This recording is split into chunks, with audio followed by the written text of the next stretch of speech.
Hello student, एक बार फिर से स्वागत है मेरे साथ मेरी क्लास में इकोनॉमिक्स की। और आज का जो हमारा टॉपिक रहने वाला है वो रहने वाला है environment and sustainable development. Already मैं इसका वैसे एक पार्ट बना चुका हूँ, ठीक है। और ये सेकंड पार्ट है इस चैप्टर का। बस आज हम इस चैप्टर को कंप्लीट कर देंगे इस पार्ट में। लेकिन इस चैप्टर को खत्म करने से पहले आज का जरा एक कोट हो जाए। क्या कोट है? आज की कोट है कि nature is the art of God. मतलब जो नेचर है हमारा वो क्या है? हमारे भगवान के द्वारा बनाई गई एक आर्ट की तरह। जैसे हम एक ड्राइंग करते हैं वैसे ही हमारे भगवान ने क्या करा, पूरा नेचर बनाया है। ओके, तो हमें क्या करना है, इसको प्रिजर्व करना है। और यही आज हमें पढ़ना है कि हम किस तरीके से इसको प्रिजर्व कर सकते हैं, मतलब बचा सकते हैं, कंजर्व कर सकते हैं। ओके, तो चलो इसी टॉट के साथ स्टार्ट करते हैं। तो चलो बेटा जी जल्दी से स्टार्ट करते हैं हम अपना टॉपिक। आज का हमारा जो टॉपिक रहने वाला वो रहने वाला है सस्टेनेबल डेवलपमेंट। क्योंकि एनवायरमेंट मैं आपको ऑलरेडी पढ़ा चुका हूँ, ठीक है, पार्ट 1 के अंदर। अगर अभी तक आपने पार्ट 1 नहीं देखा तो आप प्लीज पार्ट 1 देख लीजिए पहले। मैं डिस्क्रिप्शन में और लिंक दे दूंगा उसकी, उस पर जाके आप पहले पार्ट 1 देख लेना। ओके, चलो हम बात करते हैं सस्टेनेबल डेवलपमेंट की, कि हम किस तरीके से अपने एनवायरमेंट को सस्टेन कर सकते हैं, मतलब फ्यूचर जनरेशन के लिए बचा सकते हैं। ओके, तो सबसे पहले हम अगर इसकी डिफाइन की बात करें तो इसकी डिफाइन क्या होती है वो देख लेते हैं सबसे पहले। ओके, तो देखो सस्टेनेबल डेवलपमेंट की define, sustainable development and to the development, ये एक वो डेवलपमेंट है which will allow all future generation, जो हमें क्या अलाउ करता है, फ्यूचर जनरेशन के लिए, ठीक, and to have the potential average quality of life, कि जो जिंदगी हम लोग जी रहे हैं, जैसी जिंदगी या क्वालिटी ऑफ लाइफ हम लोग जी रहे हैं प्रेजेंट में, वैसी ही क्वालिटी ऑफ लाइफ हमारे फ्यूचर जनरेशन भी जिए, ठीक है। उस चीज को ये अलाउ करता है, उस चीज को क्या करता है, प्रिजर्व करता है। तो जो चीजें अभी हम यूज कर रहे हैं अपनी क्वालिटी ऑफ लाइफ के लिए, वो चीजें सब किसके लिए भी चाहिए, फ्यूचर के लिए भी तो चाहिए।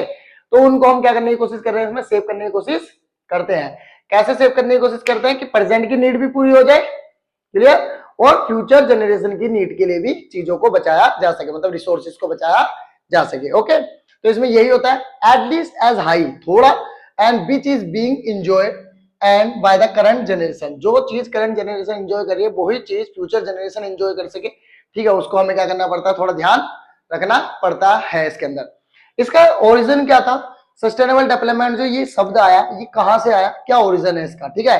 देखो अगर मैं इसके ओरिजिन की बात करूं तो international union for the conservation of natural resource, ये IUNC एक इंटरनेशनल यूनियन है ये, ठीक है।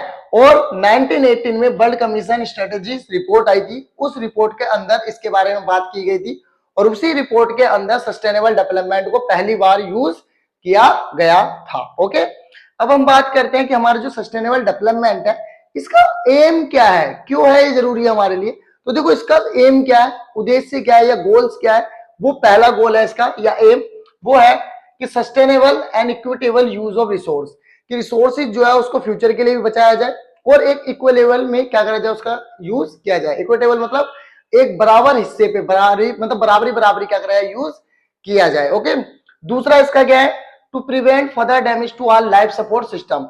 अब आपको पता है नेचर या एनवायरमेंट हमारा लाइफ सपोर्ट सिस्टम होता है, क्लियर, तो उसको प्रिवेंट करने की कोशिश करता है कि ताकि वो बचा रहे फ्यूचर जनरेशन के लिए। ओके, वही तीसरा, to conserve and natures of the biodiversity and other resources for long term food security, और ये बाकी चीजों को भी बचाने की कोशिश करता है ताकि हमारी जो फूड सिक्योरिटी है, ठीक है, उसको हम प्रिजर्व कर सके इन फ्यूचर के लिए। जैसे हमारी बायोडाइवर्सिटी लगातार क्या हो रही है, खत्म होती जा रही है, क्लियर, तो उसको बचाने के लिए हम सस्टेनेबल डेवलपमेंट को कर रहे हैं। क्योंकि लगातार अगर मान लो डिफोरेस्टेशन करते रहेंगे तो हमारी कितनी सारी बायोडाइवर्सिटी तो खत्म हो जाएगी, तो हमारी फूड सिक्योरिटी भी तो हमारे लिए क्या हो सकती है, खतरे में आ सकती है ना। क्योंकि देखो फॉरेस्ट तो हम काट रहे हैं, प्लस में हम लैंड को भी डिग्रेड कर रहे हैं अपनी, क्लियर, इस वजह से।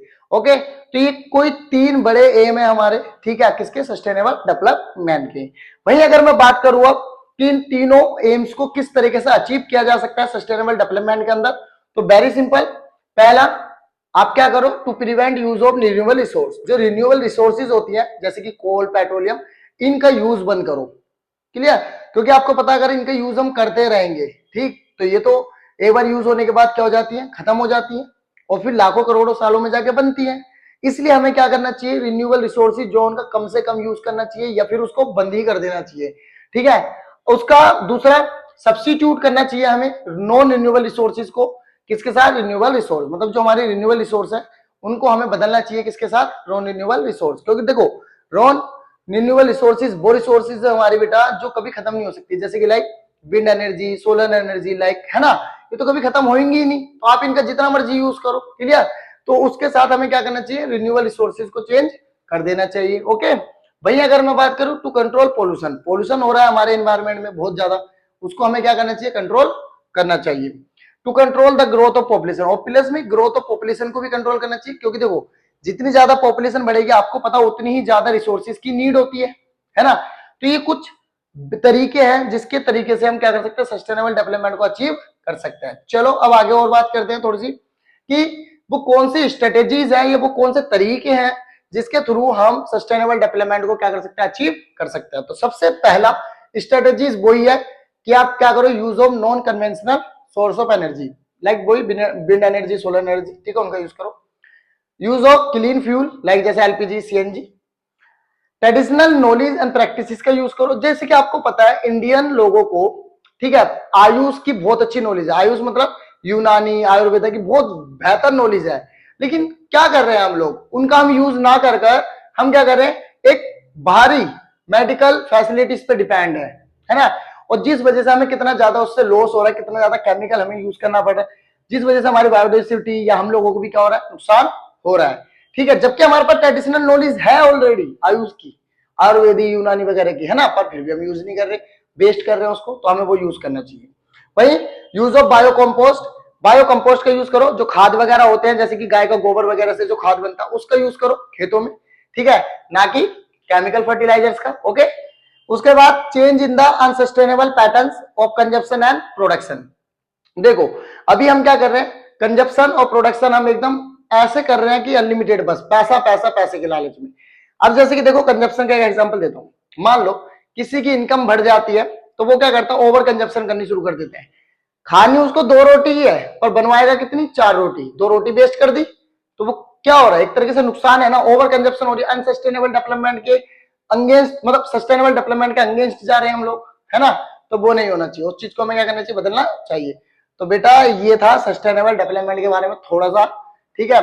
बस अब इस चैप्टर में और कुछ नहीं है फिलहाल, पहला पार्ट में आपको बना चुका था, दूसरे में मैंने सस्टेनेबल डेवलपमेंट पढ़ा दिया आपको, ठीक है। तो अच्छे से दोनों पार्टों को करना है, क्लियर, कोई प्रॉब्लम, हाँ। अब अगर कोई भी इसमें कोई दिक्कत अगर आती है फिर भी आपको, तो आप मुझे कमेंट करके जरूर बता देना यार, ठीक है। और आपको अगर ये टॉपिक्स, ये वीडियो अच्छी लगी हो तो वीडियो को लाइक कर देना, सब्सक्राइब और बेल आइकन का बटन दबा लेना, ठीक है, और इसको ऑल पे सेट कर लेना ताकि आपको सभी वीडियोस की अपडेट मिलती रहे। ओके, बाकी नेक्स्ट क्लास में मिलते हैं, ठीक है, आपके साथ। और बाकी तो आपको पता ही है, God's plan is better than our plan. चलो मिलते हैं नेक्स्ट क्लास में, तब तक के लिए आपको बाय।